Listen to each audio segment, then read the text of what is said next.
My little sister's friend Kyle was helping her out last summer, so I couldn't really say no when he needed a little work on a Honda mower. Although now that it's here, I'm not certain that this is a Honda at all, and it's a Craftsman, which MTD. Those of you who don't know, any of your basic mowers, you pick up at a hardware store, if it's not a name brand like Honda, Toro, more than likely it's manufactured by another company and just branded. That's what these are. There is no Craftsman company that makes lawnmowers. It's MTD, and they paint them Craftsman colors and stick a Craftsman sticker on there. Very common. Not horrible machines, but service and support after the fact can be rather difficult. This machine I heard was running when it got stored for the winter, and it's not running now. So there's 99.99% chance that it's a gummy carb. But just to go through the motions. For your basic internal combustion engine to function properly, you need three things. You need compression, you need spark, and you need your fuel-air mixture. So let's just knock out the first two real quick. Compression, you can do a leak down test. I'm not going to do that. The easiest way is just give your machine a pull. Is that how it normally feels? If it doesn't pull, it's really hard, or if it pulls way too easy and the machine just freewheels, you could have compression issues. This one seems just fine. Check spark. Have a spark tester. You're going to put it in the circuit to the spark plug.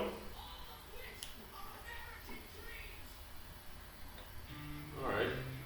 Observing this one from behind it is rather difficult, so I'm going to tape it up. Alright. Give it a pull. And so you can see that. So we have spark. So there's an issue with the fuel-air mixture, which points straight to the gummy carburetor, because it was probably left with pump gas that has ethanol in it over the winter time, and it went bad and gummed up the carburetor. So looking at a carb rebuild. To verify that it's a fuel-related issue, one thing you can do is grab some carb cleaner. What I'm going to do is just spray a bit of this straight into the carb. Give it a pull, it should sputter. So you can hear it there, it died. So it's a fuel issue. So one of the first things you're going to need to do before you can clean the carb is you're going to need to access the carb. So I already took off the air filter and its associated cover. There's one little head there. Let's get to the rest of it. Now this guy here is your breather tube for your crankcase. Right out. Alright, so you got your carburetor, carburetor bowl, fuel line coming in. I'm going to go ahead and undo this fuel line going in.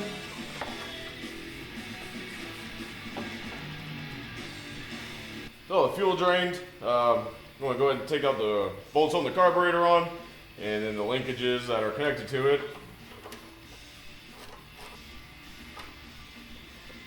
Alright. There's the bolts, but I still got the linkage. Alright, well, that guy's undone. We can kind of rotate it out of here. This linkage right there is just an S shape, 290s, so you can kind of rotate it, pull it free. I prefer to sit down when I'm rebuilding carbs.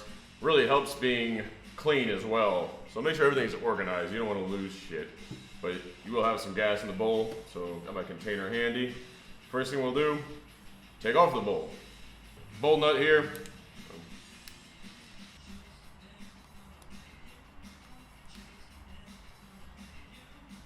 Alright. Gasket looks pretty good.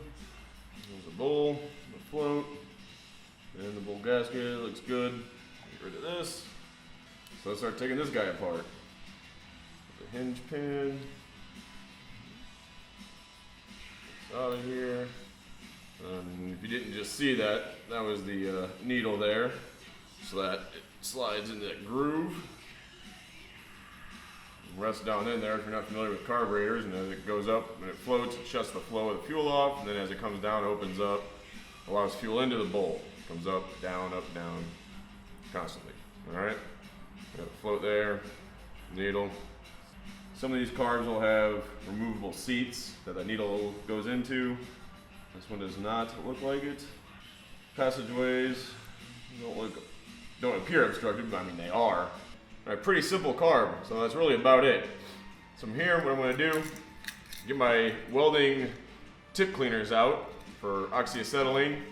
This is what you use to clean the tips on your torches, but they also work really well for filing out carburetor passageways. So what I'm going to do is just stick these in just about any hole I can find and just kind of ream out a little bit, move up to the next biggest one, or thereabouts, ream out. I almost forgot, this guy has an orifice in it too. Hole going all the way through and then down to the middle. That's actually main jet. And here we have the secret weapon, the ultrasonic carb cleaner. So I actually don't have carb cleaning fluid in here because I'm too cheap. I've got kerosene, but it actually works pretty damn good. So let's drop in our carburetor components and the bowl nut. The gasket's not going to come off. Fuck it. Good to go. Alright, welcome back. We got a quick game of Dawn of War 2 in. Once done in the ultrasonic, I'm going to grab some compressed air if you have some. If you don't, yeah, you can just let it air dry, I guess. But you want to go through all the orifices and kind of just clean the carb cleaner or kerosene or whatever you're using out of it. Probably shouldn't do that towards the camera, huh? And I got my carb cleaner here. So once I blow it out with some air, I usually blow it out with some carb cleaner as well. Just and sure, motherfucker's clean. I always wear glasses when doing this because this shit will go fucking spraying in every goddamn direction possible. And don't do that. So we'll go through this thing with the carb cleaner as well. Make sure to put your glasses on. It'll go, you never know which direction these things are going to spray.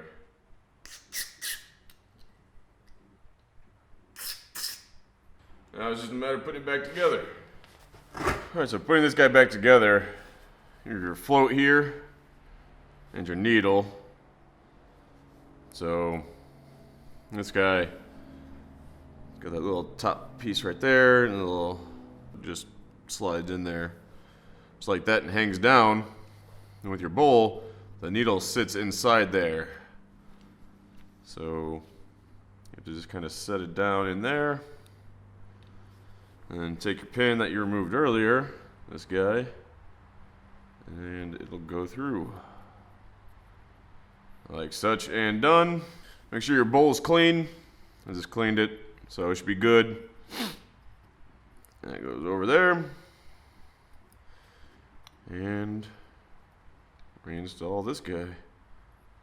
Don't freaking torque the shit out of this thing, you'll strip it out.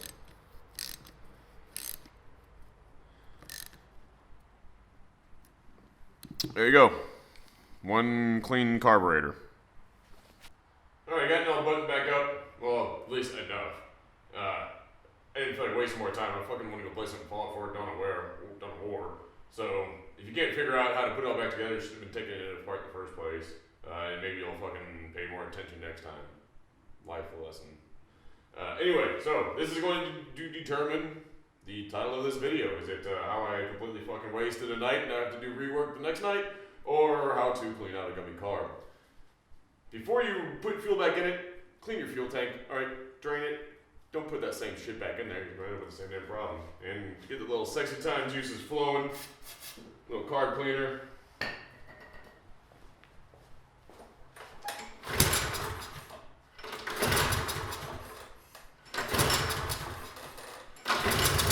And the title is how I fucking wasted goddamn time. Oh, no, fuck that shit. I just cleaned the spark plug. I'm spending another night on this piece of garbage. There fucking go.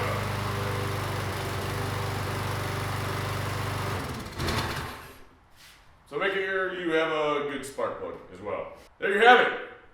Piece of shit ready for another year. And here's how to not have to go through that.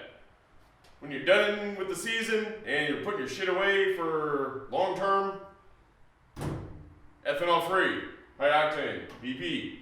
It's pricey. It's a fuck ton cheaper than having a carburetor rebuilt.